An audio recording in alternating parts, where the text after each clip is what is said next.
छिपकली एक रेंगने वाला जानदार है।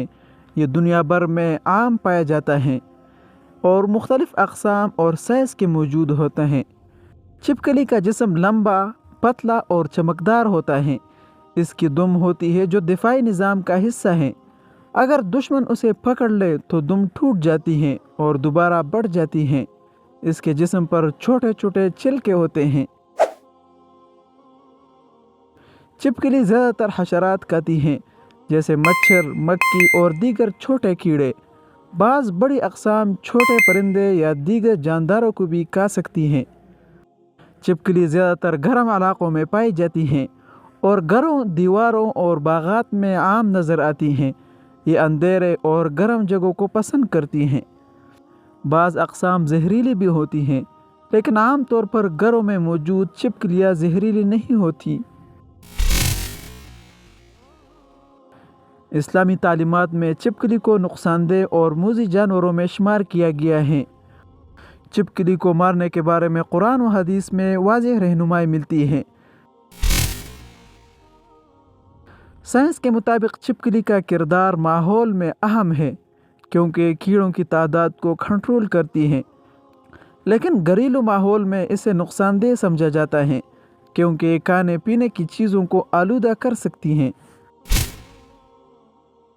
नबी करीम सल्लल्लाहु अलैहि वसल्लम ने छिपकली को मारने की ताकीद की है और इस पर अजर व सवाब की बशारत दी है। चुनांचे हुजूर सल्लल्लाहु अलैहि वसल्लम फरमाते हैं, जो शख्स छिपकली को पहली ज़रब में मार दे उसके लिए 100 नेकियां लिखी जाती हैं। दूसरी ज़रब में कम अजर होगा और तीसरी ज़रब में इससे भी कम अजर होगा।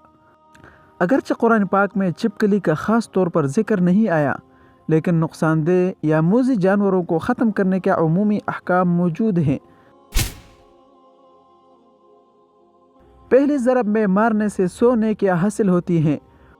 सुन्नत नबवी सल्लल्लाहु अलैहि वसल्लम पर अमल करने का अजर मिलता है। छिपकली को मारने के लिए बिला वजह जुल्म नहीं करना चाहिए, बल्कि इस नीयत से मारा जाए कि ये सुन्नत रसूल सल्लल्लाहु अलैहि वसल्लम है और ये जानदार नुकसानदेह भी है। छिपकली मारने का तरीक़ा ऐसा होना चाहिए कि जानवर को कम से कम अजियत हो। ये तालीमात हमें नबी करीम सल्लल्लाहु अलैहि वसल्लम के तरीक़े से पता चलती है, जो ज़िंदगी के हर पहलू में मुकम्मल रहनुमाई करती हैं।